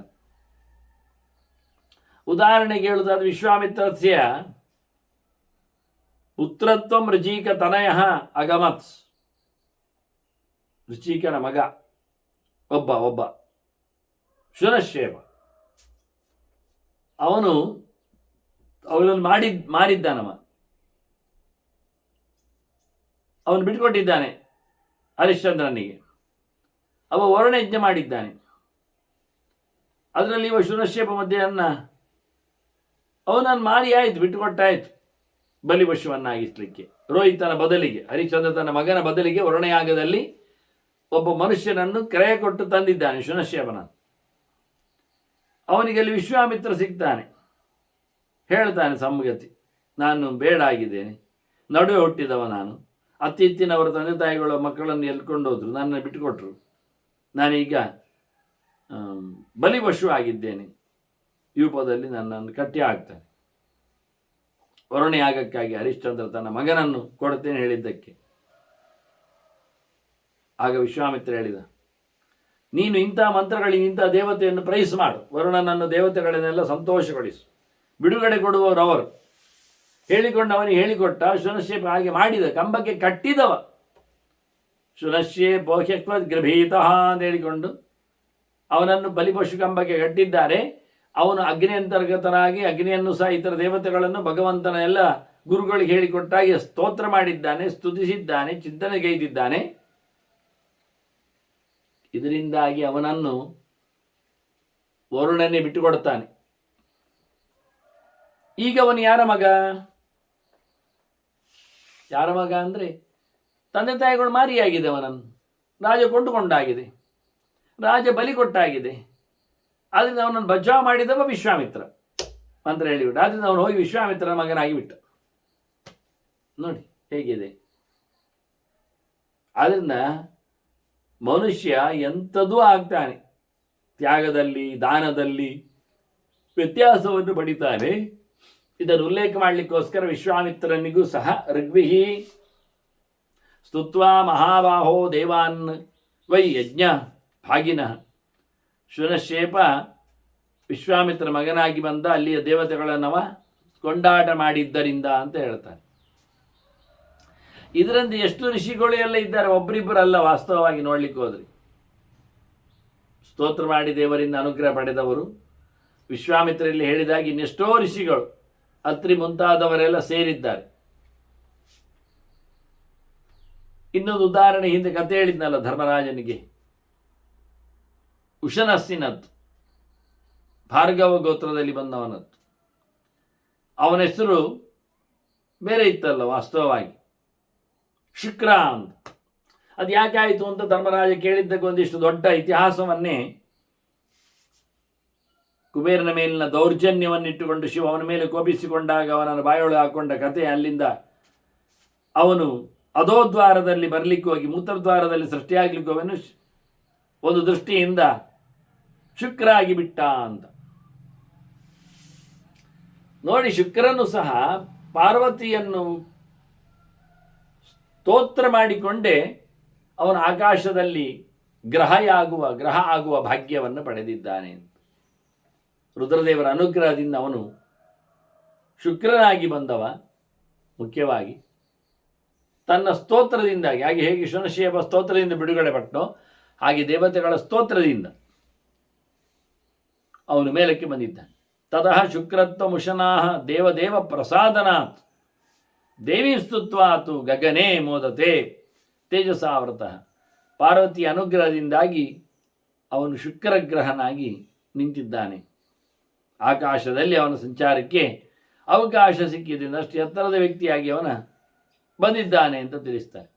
ಇದರಿಂದ ಅನೇಕ ಋಷಿಗಳು, ಒಬ್ಬರಿಬ್ಬರಲ್ಲ, ಅನೇಕ ರಾಜರು, ಅದರವರೆಲ್ಲ ಅನರ್ಹಾಶ್ಚ ಅರ್ಹತಾಂ ಪ್ರಾಪ್ತಾಃ ಸಂತಹ ಸ್ತುತ್ವಾ ತಮೇವಚ. ಯೋಗ್ಯತೆ ಇಲ್ಲದಿದ್ದರೂ ದೇವರ ಸ್ತವನದಿಂದಾಗಿ ಯೋಗ್ಯರಾಗಿ ಅವರು ಮತ್ತೆ ಮೆರೆದಿದ್ದಾರೆ. ಮೊದಲಿರುವುದಿಲ್ಲ, ಮತ್ತೆ ಕಲಿತು ಅನುಸಂಧಾನಕ್ಕೆ ತಂದ ಬಳಿಕ ಅದು ಬೆಳಗ್ತದೆ. ಅದೇ ಪರ್ಮನೆಂಟ್, ಅದು ಮತ್ತೆ ಹೋಗ್ತದೆ. ಹೀಗಾಗಿ ದೇವರ ಚಿಂತನೆಯ ಜೊತೆಯಲ್ಲಿ ನೆಲೆಗೊಂಡವರು ಹೇಗೆ ಪಾರಾಗ್ತಾರೆ, ಅದಕ್ಕೆ ಉದಾಹರಣೆಯಾಗಿ ವೃತ್ರಾಸುರನ ಚಿಂತನೆಯನ್ನು ಒಳಗೊಂಡಂತೆ ಶುಕ್ರಾಚಾರ್ಯನ ಹತ್ತಿರಕ್ಕೆ ಬಂದಾಗ ವಾಸ್ತವವಾಗಿ ಅಂಥದ್ದು ಅನೇಕ ಋಷಿಗಳ ವ್ಯವಸ್ಥೆಯಲ್ಲಿ ಇಲ್ಲಿ ಪ್ರಧಾನವಾಗಿ ಪಾರ್ವತಿಯ ಒಂದು ಅನುಗ್ರಹದಿಂದಾಗಿ ಆದದ್ದು. ಹೀಗೆ ಎಷ್ಟೋ ಜನ ಅನರ್ಹರೆಲ್ಲ ಸಿಗ್ತಾರೆ, ಅವರೆಲ್ಲ ಯೋಗ್ಯತೆಯನ್ನು ಪಡೆದಿದ್ದಾರೆ ಸ್ತೋತ್ರದಿಂದ. ಹಾಗಾಗಿ ನತು ವೃದ್ಧಿಂ ಇಹ ಅನ್ವಿಚ್ಛೇತ್ ಕರ್ಮಕೃತ್ವ ಜುಗುಪ್ಸಿತಂ. ಈ ಲೋಕದಲ್ಲಿ ಕೆಟ್ಟ ಕೆಲಸ ಮಾಡಿ ಒಳ್ಳೆಯದಾಗಬೇಕು ಅಂತ ಮಾತ್ರ ಕೇಳಲಿಕ್ಕೆ ಬರಬೇಡಿ. ಒಳ್ಳೆಯದು ನಡೆಸಿದರೆ ಒಳ್ಳೆಯದಾಗ್ತದೆ ಹೊರತು ಕೆಟ್ಟದ್ದು ನಡೆಸಿದರೆ ಒಳ್ಳೆಯದಾಗಬೇಕು ಅಂತ ಇಲ್ಲ, ಒಳ್ಳೆಯದಾಗುವುದಿಲ್ಲ. ನಿಂದ್ಯವಾದ ಕೆಲಸದಿಂದ ಲಾಭವನ್ನು ಪಡೆಯುವಂಥದ್ದು ಸಮ ಇಲ್ಲ.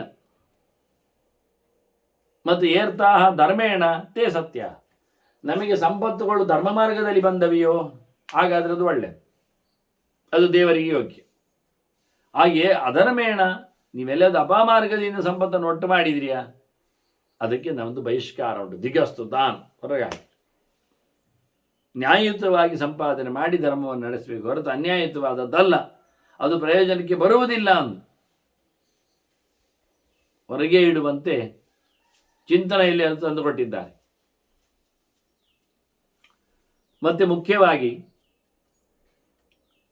ಮನುಷ್ಯ ತನ್ನ ಕರ್ಮಗಳನ್ನು ಮಾಡುವಾಗ ಧರ್ಮವನ್ನೇ ಪ್ರಧಾನವಾಗಿ ಇಟ್ಟುಕೊಂಡು ಧರ್ಮಮ್ಮೈ ಶಾಶ್ವತಾಂ ಲೋಕೆ ನಜಹ್ಯಾತ್ ಧನಕಾಂಕ್ಷಯ. ದುಡ್ಡು ಮಾಡುವಾಗ ಧರ್ಮವನ್ನು ಬದಿಗಿಡುವುದಲ್ಲ, ಧರ್ಮದ ಜೊತೆಯಲ್ಲಿ ಕಾಂಪ್ರಮೈಸ್ ಮಾಡಿಕೊಳ್ಳುವುದಲ್ಲ, ಧರ್ಮೋಪವಾದ ವ್ಯಾಜ ಧರ್ಮವನ್ನು ನಡೆಸುವುದಲ್ಲ, ದುಡ್ಡನ್ನೇ ಬಿಡು. ದುಡ್ಡು ಬೇಕೋ ಧರ್ಮ ಬೇಕು ಅಂದಾಗ ದುಡ್ಡು ಬೇಕು ಕೇಳುವುದಲ್ಲ, ಧರ್ಮ ಬೇಕು. ಅಲ್ಲ, ದುಡ್ಡು ತಗೊಂಡೀಗ ನಾನು ಮತ್ತೆ ಧರ್ಮ ಮಾಡ್ತೇನೆ ಅದೆಲ್ಲ ಹೇಳಿಕ್ಕೆ ಹೋಗಬೇಡಿ ಅಂದ, ಆಗುವುದಿಲ್ಲ ಅಂದ. ಸಂಪತ್ತಿನಿಂದ ಧರ್ಮ ಆಗಬೇಕು ಅಂತ ಇಲ್ಲವೇ ಇಲ್ಲ, ಹೇಳಿದ್ದಲ್ಲ. ಈಗ ನಿರ್ಧನರು ಎಷ್ಟು ಜನ, ಹೀನರು ಎಷ್ಟು ಜನ ಬೆಳೀಲಿಲ್ಲ. ಆಹಿತ ಅಗ್ನಿರಿಹಿ ಧರ್ಮಾತ್ಮ ಯಸ್ಯ ಪುಣ್ಯಕೃತ್ ಉತ್ತಮ. ಪ್ರತಿನಿತ್ಯ ಅಗ್ನಿಯಲ್ಲಿ ಆಹುತಿ ಕೊಟ್ಟು ರಾತ್ರಿ ಹಗಲೆನ್ನದೆ ವಿಶೇಷವಾದಂಥ ಕರ್ಮಗಳಲ್ಲಿ ಹೋಮಧೇನುವನ್ನು ಇಟ್ಟುಕೊಂಡು ನಡೆಸಿಕೊಡ್ತಾನೆ. ಅವನು ಬಹಳ ಎತ್ತರದ ಗುಣವಂತ ವಾಸ್ತವವಾಗಿ. ಯಾಕೆಂದ್ರೆ ಅಗ್ನಿಹೋತ್ರವನ್ನು ನಡೆಸಿಕೊಡುವಲ್ಲೇ ವೇದಗಳು ಇಂಪ್ಲಿಮೆಂಟ್ ಆಗುವುದು. 3 ವೇದಗಳ 4 ವೇದಗಳ ಪ್ರವೇಶ ಅಲ್ಲಿದೆ. ಹಾಗಾಗಿ ಅಂತಹ ಹಬ್ಬ ಸಂದರ್ಭಗಳಲ್ಲಿ ಮುಖ್ಯವಾಗಿರುವಂತೆ ಆಹಿತಾಗ್ನಿಯ ಚಿಂತನೆ. ಅವನು ವೇದಾಹಿ ಸರ್ವೇ ರಾಜೇಂದ್ರ ಸಂಸ್ಥಿತಾಃ ಸ್ಥಿತಾಃ ತ್ರಿಷು ಅಗ್ನಿಷು ಪ್ರಭೋ. ಈ ಅಗ್ನಿ ಸಮಾರಾಧನೆಯಲ್ಲಿ ಎಲ್ಲ ವೇದಗಳು ಇರಲಿಕ್ಕೆ ಹೋಗಿ ಆಹಿತಾಗ್ನಿಯು ಪ್ರತಿನಿತ್ಯ ಅಗ್ನಿಹೋತ್ರವನ್ನು ಸಾಯಂ ಪ್ರಾತರ್ ಅಗ್ನಿಹೋತ್ರಂಜು ಹೋತಿ ಅಂತ ಸೂರ್ಯೋದಯದ ಸೂರ್ಯಾಸ್ತ ಹೊತ್ತಿನಲ್ಲಿ ಜ್ಯೋತಿರಗ್ನಿ ಸ್ವಾಹ ಅಂತೇಳಿ ಹಾಕಿಕೊಳ್ಳತಕ್ಕಂಥ ಆಹುತಿಯಲ್ಲಿ ಹಾಲಿನ ಆಹುತಿ, ಹೋಮಧೇನು, ಇವು ಅತ್ಯಂತ ಪ್ರಶಸ್ತನಿದ್ದಾನೆ ಅಂತಾರೆ. ಅಗ್ನಿಹೋತ್ರ ಮತ್ತು ಸದಾಚಾರ ನಿಷ್ಠುರವಾದ ಶಾಸ್ತ್ರದಲ್ಲಿ ಹೇಳಿದಂತೆ ನಡೆಯುವುದು. ಇದರಲ್ಲಿ ಅಗ್ನಿಹೋತ್ರವನ್ನು ಒಳ್ಳೆ ನಿಷ್ಠಾವಂತನೇ ಬಡಿಲಿಕ್ಕೆ, ಅದೇನು ಗಂಟೆ ತಪ್ಪಿ ಎಲ್ಲ ಮಾಡಲಿಕ್ಕಿಲ್ಲ. ಎಲ್ಲ ಸೂರ್ಯೋದಯದಲ್ಲಿ ಆಗಬೇಕಾದ್ದು, ಅದಕ್ಕಿಂತ ಮೊದಲು ಸಂಧ್ಯಾವಂದನೆ ಮುಗಿಬೇಕಾದ್ದು, ಅದಕ್ಕೆ ಪೂರಕವಾಗಿ ಅವನಲ್ಲಿ ನಿರ್ಮಾಲ ತೀರ್ಥ ಧಾರಣೆ ಆಗಬೇಕಾದ್ದು. ಪ್ರಾತರೇವ ಹಿ ದೇವಾನವಿರ್ಲಿಕ್ಕೆ ಹೋಗಿ ಹೋಮ ಹವನಗಳೆಲ್ಲ ಬೆಳಿಗ್ಗೆಯೇ ಸ್ವಚ್ಛತೆಯಾಗಿ ಇಟ್ಕೊಳ್ಬೇಕಾದ್ದು. ಮತ್ತೆ ಮಧ್ಯಾಹ್ನದ ಜಪಕ್ಕೆ, ಊಟಕ್ಕೆ ವಾಸ್ತವವಾಗಿ. ಹಾಗಾಗಿ ನಿಯಮ ನಿಷ್ಠೆಯಲ್ಲಿ ಇದ್ದವನಿಗೆ ಅಗ್ನಿಹೋತ್ರ ಒಳಿತು. ಸುಮ್ಮನೆ ಎಲ್ಲ ಬಿಟ್ಟುಕೊಂಡು ನಾವು ಇತ್ತೀಚೆಗೆ ಕಾಣುವಂತೆ ಅಲ್ಲ, ಹೋಮ ಅಂದ ತಕ್ಷಣ ಚಿಟ್ಟೆ ಮೇಲೆ ಕೂತು ಹಾಕುವ ಹಾಗೆ, ಅದರಲ್ಲಿಯೂ ಪಾಶ್ಚಾತ್ಯವಾದ ಉಡುಗೆ ತೊಡುಗೆಗಳನ್ನು ಹಾಕಿಕೊಂಡು ಹಾಕುವ ಹಾಗೆ. ಅದು ಮತ್ತೆ ನೋಡಿದರೆ ಕೈಯಲ್ಲಿ ಸ್ಟೀಲ್ ವೆಸಲ್ ಇರ್ತದೆ, ಚಮಚದಲ್ಲಿ ಹಾಕ್ತಾ ಇರ್ತಾನೆ. ಇದೆಲ್ಲ ಸರಿಕಟ್ಟಿಲ್ಲದೊಂದು. ಮತ್ತೆ ದಿಕ್ಕುದಶೆ ಇಲ್ಲ. ಯಾವುದೋ ಕಡೆಗೆ ಅಂದರೆ ಸಭೆಯವರು ನೋಡಬೇಕು ಅಂತೇಳಿ ನಾವು ಯಾವುದೋ ಕಡೆಗೆ ಆಹುತಿಯನ್ನು ಕೊಡ್ತಾರೆ. ಎಲ್ಲರೂ ಆಹುತಿ ಕೊಡುವುದೇ. ಅದಕ್ಕೆ ಹೇಳ್ತಾನೆ ಆಯಿತಾಗ್ನಿ ಬೇಡ ಮಾರಾಯ ಅಂತಾನೆ. ಅಗ್ನಿಯಾಧಾನ ಆಗದೆ ಹೋದಲ್ಲಿ ದಿನನಿತ್ಯ ಹೋಮವನ್ನು ಮಾಡಲಿಕ್ಕೆ ಇಲ್ಲ ಅಂತ ಆದರೆ ಬಿಟ್ಟು ಬಿಡಿ, ಒಳ್ಳೆ ರೀತಿಯಲ್ಲಿ ಕರ್ಮಗಳನ್ನು ಮಾಡಲಿಕ್ಕೆ ಕಲೀರಿ ಅಂತ. ಶುದ್ಧವಾದ ಆಚರಣೆಗಳಿರಲಿ, ಶುದ್ಧವಾದ ಆಚರಣೆ ಇದ್ದಲ್ಲಿ ಆಯಿತಾಗ್ನಿ ಇದ್ದರೆ ಒಳ್ಳೆಯದು. ಶುದ್ಧಾಚಾರ ಸಂಪರ್ಕ ನಡೆಸಿಕೊಳ್ಳದವನು ಅಗ್ನಿಯನ್ನು ಕಾಪಿ ಮಾಡಿ ಇಟ್ಟುಕೊಂಡು ಅದನ್ನು ಬೆಳೆಸುವುದರಲ್ಲಿ ಅರ್ಥ ಇಲ್ಲ. ಅಗ್ನಿಹೋತ್ರ ಆದರೂ ಬಿಡಿ, ಸತ್ಕರ್ಮಗಳನ್ನು ಬಿಡಬೇಡಿ ಅಂತ ಒಟ್ಟು ತಾತ್ಪರ್ಯ. ಸತ್ಕರ್ಮ ಇದ್ದವನಿಗೆ ಅಗ್ನಿಹೋತ್ರ ಯೋಗ್ಯ, ಆದರೆ ಅದು ಪ್ಲಸ್. ಕೇವಲ ಅಗ್ನಿಹೋತ್ರ, ಸತ್ಕರ್ಮ ಇಲ್ಲ ಆದರೆ ಬೇಡ ಅಂದ್ಬಿಟ್ಟ ಪರಾಶರ. ಸಚಾಪ್ಯಗ್ನಿಯಾಯಿತೋ ವಿಪ್ರಹ ಕ್ರಿಯಾಯಸ್ಯ ನಹೀಯತೆ. ಅಗ್ನಿಹೋತ್ರಿ ಬೆಳಿಗ್ಗೆದ್ದು ಜಪಪೂಜೆಯನ್ನು ಮಾಡ್ತಾನೆ, ಅದು ಅವನಿಗೆ ಪ್ಲಸ್. ಯಾವುದು ಅಗ್ನಿಹೋತ್ರ ಎನ್ನುವುದು ಅದು ಸರಿ. ಅದು ಬಿಟ್ಟು ನಾವು ಅಗ್ನಿಹೋತ್ರ ಸಿಕ್ಕಿಸಿಕೊಂಡು ಜಪಪೂಜೆಯನ್ನೆಲ್ಲ ಬಿಡ್ತೇವೆ, ಪಾಠ ಪ್ರವಚನೆಲ್ಲ ನಿಲ್ಲಿಸ್ತೇವೆ ಅಂದರೆ ಅದು ಬೇಡ ಅಂತ, ಅದು ಪ್ರಯೋಜನ. ಶ್ರೇಯೋಹಿ ಅನಹಿತಾಗ್ನಿತ್ವಂ. ಅಂತಹ ಸಂದರ್ಭದಲ್ಲಿ ಆಹಿತಾಗ್ನಿ ಆಗದೇ ಇರುವುದೇ ಒಳ್ಳೆಯದು. ಬೆಂಕಿಯನ್ನು ಒಪ್ಪಿಕೊಳ್ಳದಿರುವುದೇ ಒಳ್ಳೆ, ಪರವಾಗಿಲ್ಲ ಅಂತ.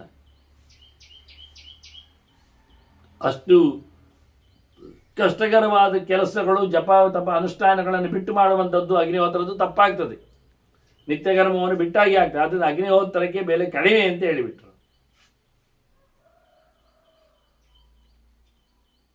ಅದನ್ನು ಅಗ್ನಿಹೋತ್ರಂ ನ ನಿಷ್ಕ್ರಿಯ, ಏನು ಮಾಡದೆ ಅಗ್ನಿಹೋತ್ರ ಮಾಡುವುದು ತಪ್ಪೇ. ನಿತ್ಯಕರ್ಮ ಅನುಷ್ಠಾನದಲ್ಲಿ ನೆರೆಗೊಂಡವನಿಗೆ ಮಾತ್ರ ಅಗ್ನಿಹೋತ್ರದಲ್ಲಿ ಆಹುತಿ ಕೊಟ್ಟು ಬದುಕುವ ಯೋಗ್ಯತೆ ಇರುವಂಥದ್ದು. ಅದು ಪ್ರಧಾನವಾದ ವಿಷಯ ಅಂತ. ಹಾಗೆ ಅವನು ಬೆಳೆಸಬೇಕಾದ ಬದುಕಿನಲ್ಲಿ ಅಂದರೆ ಅಗ್ನಿರಾತ್ಮ ಚ ಮಾತಾ ಚ ಪಿತಾ ಜನಯಿತ ತತ ಗುರುಶ್ಚ ನರಶಾರ್ದೂರ ಪರಿಚರ್ಯಾಯತ ತಥಾಂ, ಅವರವರಿಗೆ ಅನುಗುಣವಾಗಿರತಕ್ಕಂತಹ ಸೇವೆಯನ್ನು ಮಾಡಲಿಕ್ಕೆ, ಅಗ್ನಿಪಸ್ಥಾನಾದಿಗಳನ್ನು ಮಾಡಲಿಕ್ಕೆ ಉಂಟು. ದೇವರನ್ನು ಮೂರ್ತಿಯ ಮಾಧ್ಯಮದಲ್ಲಿ, ಶಾಲಗ್ರಾಮ ಮಣಿ ಮಾಧ್ಯಮದಲ್ಲಿ ಚಿಂತನೆ ಮಾಡಲಿಕ್ಕೆ ಉಂಟು. ಅದು ಎರಡೂ ಅಲ್ಲದೆ ಮಾತಾಚ ಪಿತಾಚ ಜನಯಿತ, ನಮ್ಮನ್ನು ರಕ್ಷಣೆ ಮಾಡುವವ, ಹೆತ್ತವಳು, ತಾಯಿಯ ಗರ್ಭದಲ್ಲಿ ನಮ್ಮನ್ನಿಟ್ಟವನು ತಂದೆ, ಇವರೆಲ್ಲರನ್ನು ಸಹ ಆದಷ್ಟು ಸೇವೆಯನ್ನು ನಡೆಸಬೇಕು ಅಂತ. ಅದರೊಟ್ಟಿಗೆ ಗುರುಗಳು ಸೇರ್ತಾರೆ. ಅದೇನು ಹೇಳಿಕೊಟ್ಟವರು, ಪಾಠ ಮಾಡಿದವರು, ಉಪನಯನ ಮಾಡಿದವರು ಆ ಲೆಕ್ಕದಲ್ಲಿ ಇವರನ್ನು ಬಹಳ ಚೆನ್ನಾಗಿ ಸೇವೆಗೈಯಬೇಕು. ಏನು ಸೇವೆಗೈಯುವಾಗ ಅಭಿಮಾನ ಎಲ್ಲ ಇಟ್ಕೊಳ್ಳಿಕ್ಕಿಲ್ಲ. ನಾನು ಇಂಥ ವ್ಯಕ್ತಿಯಾಗಿ ಬಂದು ಸೇರಿದ್ದು ಗುರುಕುಲಕ್ಕೆ, ಅವರದ್ದು ಕಾಲು ಹಿಡಿಯುವುದಾ ಅಂದರೆ ಅದೆಲ್ಲ ಆಗೋದು. ಯಾವುದೇ ರೀತಿಯಲ್ಲಿ ಸ್ವಾಭಿಮಾನವನ್ನು, ಹೆಚ್ಚಳಿಕೆಯನ್ನು ಬಿಟ್ಟು ಸೇವೆ ಮಾಡಿದವ ಅವ ನಿಜವಾಗಿ ಉತ್ತಮ ಲೋಕವನ್ನು ಪಡಿತಾನೆ. ಇದು ಮುಖ್ಯವಾದ ವಿಷಯ ಅಂತಾರೆ. ಅಹಂಕಾರವನ್ನು ಬಿಟ್ಟಿರುವಂಥದ್ದು. ಮಾನಂ ತ್ಯಕ್ತ್ವಾ ಯೋ ನರಹ ವೃದ್ಧ ಸೇವಿ, ಗುರು ಹಿರಿಯರ ಸೇವೆಯನ್ನು ಯಾರು ನಿಜವಾಗಿ ಸ್ವಾಭಿಮಾನವನ್ನು ತೊರೆದು ನೀತಿವಂತನಾಗಿ ನಿಯಮವುಳ್ಳವನಾಗಿ ಅಡಿಯಾಳಿನಂತೆ ಕೆಲಸ ಮಾಡ್ತಾನಲ್ಲ, ಅವನೇ ನಿಜವಾಗಿ ಲೋಕೇಸ್ಮಿನ್ ವೈ ಪೂಜ್ಯತೆ ಸದ್ವಿಹಿ ಆರ್ಯ, ಅವನೇ ನಿಜವಾಗಿ ಸ್ಟ್ರೈಟ್ ಫಾರ್ವರ್ಡ್ ಅಂತ, ಅವನೇ ಜ್ಞಾನಿ ನಿಜವಾಗಿ. ಅಂಥವರನ್ನು ತಿಳಿದವರು ಆರಾಧನೆ ಮಾಡ್ತಾರೆ, ಪೂಜಿಸ್ತಾರೆ, ಗೌರವಿಸ್ತಾರೆ.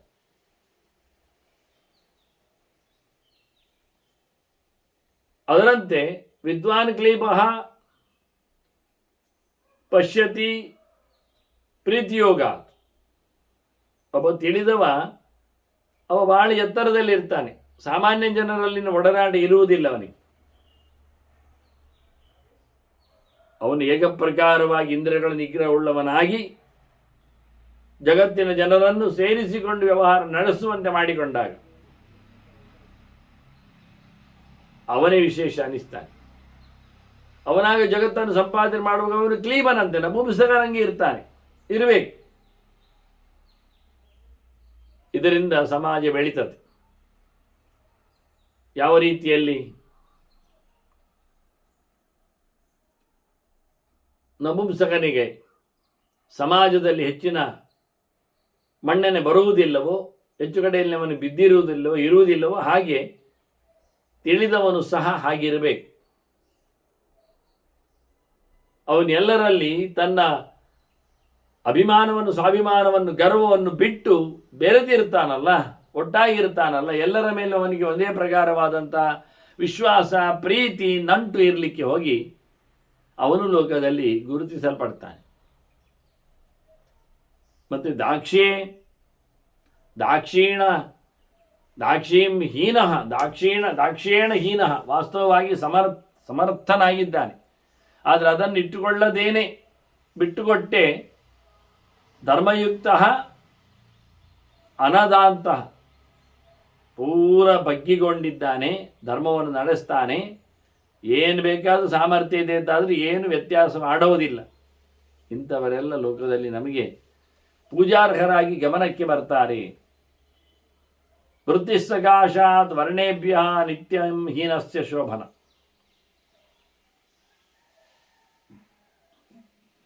ಕೆಲಸ ಇಲ್ಲದವನಿಗೆ ಉತ್ತಮರ ಸೇವೆಯೇ ದೊಡ್ಡ ಕೆಲಸ ಅಂತಾರೆ ಕಾಲಾಚಾರ್ಯರು. ಅದು ಅವನಿಗೆ ಪರಂಪರೆಯ ಇತ್ತಲ್ಲ, ಅವನಿಗೆ ಹಿಂದಿನವರು ಮಾಡಿಕೊಂಡು ಬಂದಿರತಕ್ಕ ವೃತ್ತಿ ಅದು ಅವನು ಇಲ್ಲ ಆಗಿದ್ರೆ, ವೃತ್ತಿಶ್ಚೇನ್ನಾಸ್ತಿ ಶೂದ್ರಸ್ಯ ಪಿತೃಪೈತಾಮಹಿ ಧ್ರುವ. ಹಿಂದಿನ ಶಾಶ್ವತವಾದ ತಂದೆ ತಾಯಿಗಳ ಅಜ್ಜಂದಿರ ಕಸುಬವನಲ್ಲಿ ಇವತ್ತಿಲ್ಲ ಅಂತ ಆದರೆ ನವೃತ್ತಿಂ ಪರತೋ ಮಾರ್ಗೆ, ಬೇರೆ ಕಡೆಯಲ್ಲಿ ಬೇರೆ ಯಾವುದೇ ವೃತ್ತಿಯನ್ನು ಅವನು ಹುಡುಕ್ಲಿಕ್ಕೆ ಹೋಗಬಾರ್ದು. ಅದರ ಬದಲಿಗೆ ಶುಶ್ರೂಷಾಂತು ಪ್ರಯೋಜಯೇತ್, ಸೇವೆಗೆ ಅವನು ತೊಡಗಬೇಕು. ಅದಾಗಲೇ ಅವನ ವೃತ್ತಿಯಲ್ಲಿ ಅವರು ಜನ ಇಲ್ಲ ಅಂತ ಆಗಿದ್ರೆ ಅದಕ್ಕೆ ಬೇಕಾಗಿರತಕ್ಕಂಥ ಶಿಷ್ಯ ಸಂಬಂಧದ ಮನೆ ಮಂದಿಯನ್ನಲ್ಲಿ ಕುಳ್ಳಿರಿಸಲಿಕ್ಕೆ, ಇವ ಮುಂದಿನ ಅಧ್ಯಯನಕ್ಕಾಗಿ ಋಷಿಗಳಲ್ಲಿ ನೆಲೆಗೊಳ್ಳಿಕ್ಕೆ, ಆ ರೀತಿಯಾಗಿ ಸಾಧನೆಗಳನ್ನು ಮಾಡುವ ಕ್ರಮಗಳು ಮುಖ್ಯವಾಗಿ. ಬೇರೊಬ್ಬರಿಂದ ತನ್ನ ಇವತ್ತಿನ ಪರಂಪರೆವರೆಗೆ ಬಂದಿರತಕ್ಕಂಥ ವೃತ್ತಿ ಮಾಡಲಿಕ್ಕೆ ಅವಕಾಶ ಇಲ್ಲ ಅಂತ ಆದರೆ ಅವನು ಬೇರೊಬ್ಬರಲ್ಲಿ ವೃತ್ತಿಪರನಾಗಿ ನಿಲ್ಲದೆ ಸೇವೆಯನ್ನು ನಡೆಸುವ ಮೂಲಕ ಆತ ಉತ್ತೀರ್ಣನಾಗ್ತಾನೆ, ಮೋಕ್ಷವನ್ನು ಪಡಿತಾನೆ. ಅದಕ್ಕಾಗಿ ಏನು ಮಾಡಬೇಕು? ಸಜ್ಜನರ ಸಹವಾಸವನ್ನು ಹೆಚ್ಚು ಮಾಡಬೇಕು. ಸದ್ಭಿಸ್ತು ಸಂಸರ್ಗ ಶೋಭತೆ ಧರ್ಮದರ್ಶಿ ಭಿಹಿ. ಅವರೆಲ್ಲ ನೋಡಿಕೊಂಡಿದ್ದಾರೆ ಹಿಂದಿನವರು, ಧರ್ಮಾತ್ಮರು, ಧರ್ಮವನ್ನು ಕಂಡವರು. ಅವರು ತಿಳಿದವರ ಜೊತೆಯಲ್ಲಿ ಸೇರಿಕೊಂಡಾಗಲೇ ಅದಕ್ಕೊಂದು ಬೆಲೆ ಹೆಚ್ಚು ಅಂತ ಹೇಳೋದು. ಅದು ತಿಳಿದವರು ಮಾತ್ರ, ತಿಳಿಯದವರದ್ದು ಆಗ್ಬೋದು, ಆಗ್ತದೆ ಅಂದರೆ ಅದು ಸಮ ಇಲ್ಲ ಅಂತ ನಮ್ಮ ನಿತ್ಯಂ ಸರ್ವಾಸವಸ್ತಾಸು ನಾ ಸದ್ವಿಹಿ ಇತಿ ಮೇ ಮತಿ. ಕೆಟ್ಟವರ ಜೊತೆಯಲ್ಲಿ ಸೇರಿಕೊಂಡ್ರೆ ಕೆಟ್ಟ ಬುದ್ಧಿಗಳೇ ಬರ್ತದೆ, ಮತ್ತೆ ತಿದ್ದಲಿಕ್ಕೆ ಆಗುವುದಿಲ್ಲ. ಹಾಗಾಗಿ ಸಜ್ಜನರ ಜೊತೆಯಲ್ಲಿ ಅವನು ಹೆಚ್ಚು ಹೊತ್ತು ಅಧ್ಯಯನದ ಬಳಿಕ ಚಿಂತನೆಗೆ ಕೂತಿದ್ರೆ ಅವನು ಅತ್ಯಂತ ಉದ್ಧಾರನ ದಾರಿಯನ್ನು ಪಡಿತಾನೆ. ಇದು ಯಾವ ಅವಸ್ಥೆಯಲ್ಲಿ ಇದ್ದರೂ ಅವನು ಓದುವುದನ್ನು ತಪ್ಪಿಸಲಿಕ್ಕಿಲ್ಲ, ಕೆಟ್ಟವರ ಜೊತೆಯಲ್ಲಿ ಸೇರ್ಲಿಕ್ಕಿಲ್ಲ. ಅದು ಹೇಗೆ ಅಂದರೆ, ಯಥೋದಯ ಗಿರವು ದ್ರವ್ಯಂ ಸನ್ನಿಕರ್ಷೇಣ ದೀಪ್ಯತೆ. ಉದಯಿಸುವಾಗ ಸೂರ್ಯ ಉದಯಗಿರಿಯಲ್ಲಿ, ಉದಯ ಬೆಟ್ಟ ನೋಡಲೇಬೇಕಾದ್ರೆ ಒಂದು ವಿಷಯ, ಅಲ್ಲಿ ಹರಿದ್ವಾರದಲ್ಲಿ, ಡೆಲ್ಲಿಯಲ್ಲಿ ಸೂರ್ಯೋದಯ ಆದಾಗ ಅಲ್ಲಿನ ಬೆಟ್ಟ ಗುಡ್ಡಗಳು ಹಳದಿ ಬಣ್ಣಕ್ಕೆ ಬರ್ತವೆ, ಭಯಂಕರ ಬ್ರೈಟ್, ಚಿನ್ನದ್ದೇ ಗಿರಿ ಅನ್ನುವ ಹಾಗೆ. ಹಾಗಾಗಿ ಉದಯಿಸುವ ಹೊತ್ತಿನಲ್ಲಿ ಬೆಟ್ಟದಲ್ಲಿ, ಪೂರ್ವ ದಿಕ್ಕಿನಲ್ಲಿ ಇರತಕ್ಕಂಥ ಬೆಟ್ಟದಲ್ಲಿ ಏನಾದರೂ ಸೊತ್ತುಗಳಿದ್ರೆ ಅದು ಹೇಗೆ ಗಮ್ಮತ್ನಲ್ಲಿ ಬೆಳಗ್ತದೋ, ಗುಡ್ಡೆಗೆ ಬೆಂಕಿ ಬಿದ್ದ ಹಾಗೆ ಕಾಣ್ತದೆ ಕೆಲವೊಮ್ಮೆ. ಸೂರ್ಯೋದಯ ಹೊತ್ತಿನಲ್ಲಿ ಅಪೋಸಿಟ್ ಸೈಡಲ್ಲಿ ಇದ್ದ, ದೂರದಲ್ಲಿದ್ದ ಬೆಟ್ಟ ಕೆಲವೊಮ್ಮೆ ಹತ್ತಿರದಲ್ಲೇ ಇರಲಿ, ಅಲ್ಲಿ ಪೂರ್ವದಲ್ಲೇ ಇರಲಿ. ಹಾಗೆ ಬೆಟ್ಟದಲ್ಲಿ ಒಂದು ವಿಶಿಷ್ಟವಾಗಿರತಕ್ಕಂತಹ ಬಣ್ಣ ಬರ್ತದೆ, ಕ್ರಿಯಾಶೀಲತೆ ಬರ್ತದೆ.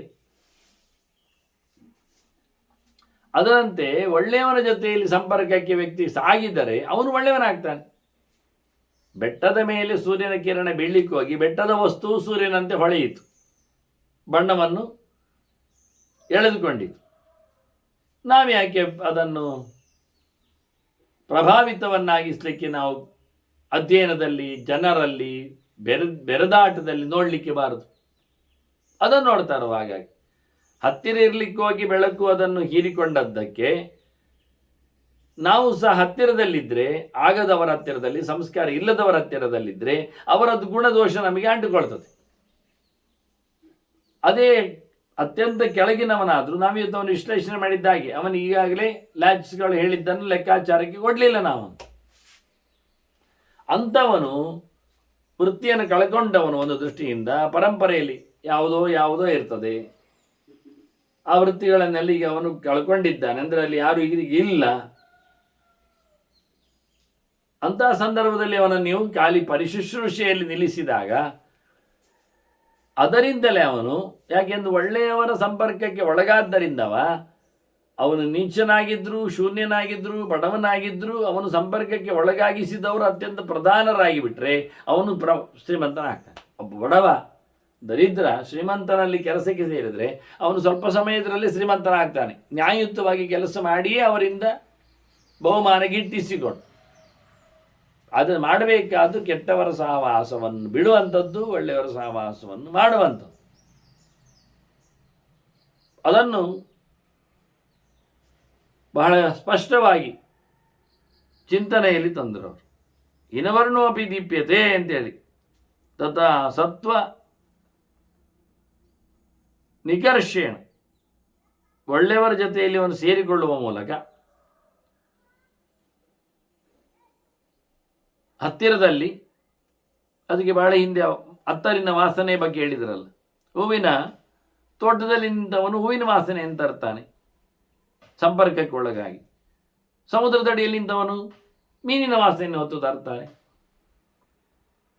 ಹಾಗಾಗಿ ಎಂಥವನಾದರೂ ಪರಿಸ್ಥಿತಿಯ ಸಂದರ್ಭದಲ್ಲಿ ಅದರ ಬಣ್ಣವನ್ನು, ಅದರ ಬೆಳಕನ್ನು, ಅದರ ಗುಣಲಕ್ಷಣವನ್ನು ಪಡಿತಾನೆ. ಬಿಳಿ ಬಟ್ಟೆ ಎಂಥ ಬಣ್ಣ ಹಾಕಿ ಆ ಬಣ್ಣವನ್ನು ಅದು ತೋರಿಸಿಕೊಡ್ತದೆ. ಹಾಗಾಗಿ ಯಾವುದೇ ವಿಷಯವು ಸಂಪರ್ಕಕ್ಕೊಳಗಾದಾಗ ಅದು ತನ್ನತನವನ್ನು ಕಳ್ಕೊಳ್ತದೆ, ಬೇರೆ ತನದಲ್ಲಿ ಬೆಳಗಿ ಬಿಡುತ್ತದೆ. ಅದರಿಂದ ತಸ್ಮಾತ್ ಗುಣೇಶು ದೋಷೇಶು ರಜ್ಯೇತಾಹ, ತಸ್ಮಾತ್ ಗುಣೇಶು ರಜ್ಯೇತಾಹ ನ ದೋಷೇಶು ಕದಾಚನ. ಒಳ್ಳೆಯ ವಿಷಯದಲ್ಲಿ ಅಂಟಿಕೊಳ್ಬೇಕು. ರಜ್ಯೇತ ಅಂದರೆ ಅಂಟುವುದು, ರಾಗಿ. ಒಳ್ಳೆಯ ವಿಷಯದಲ್ಲಿ ಅಂಟಿಕೊಳ್ಬೇಕು ಹೊರತು ಗುಡ್ ಕ್ವಾಲಿಟೀಸ್ಗಳಲ್ಲಿ ಕೆಟ್ಟ ವಿಷಯಗಳಲ್ಲಿ ಅಂಟಿಕೊಳ್ಳಬಾರದು. ಅದು ಬೇಗನೆ ಎಳಿತದೆ, ಅಂಟಿಕೊಳ್ಳಬಾರದು ನಾವು.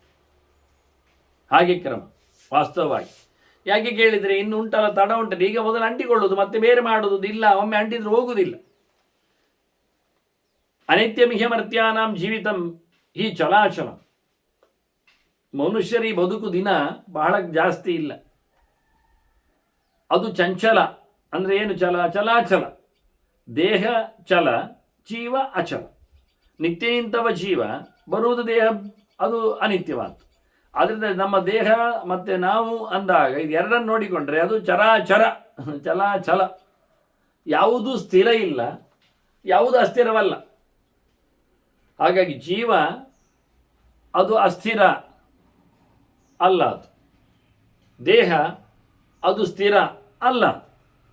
ಆದ್ದರಿಂದ ದೇಹದ ಸ್ಥೈರ್ಯ ಸ್ಥಿರತನ ಇಲ್ಲದೆ ಇರಲಿಕ್ಕಾಗಿ ಜೀವ ಸ್ಥಿರನಾದ್ದರಿಂದ ನಾವು ಅದೆಲ್ಲ ಅಂಟಿಕೊಂಡದ್ದು ಹೋಗ್ತದೆ ಅಂತ ಹೇಳಲಿಕ್ಕಿಲ್ಲ. ದೇಹಕ್ಕೆ ಅಂಟಿಕೊಂಡದ್ದು ಮನಸ್ಸಿಗೆ ಕಾಣ್ತದೆ, ಮನಸ್ಸಿಗೆ ಅಂಟಿಕೊಂಡದ್ದು ಜೀವನಿಗೆ ಕಾಣ್ತದೆ.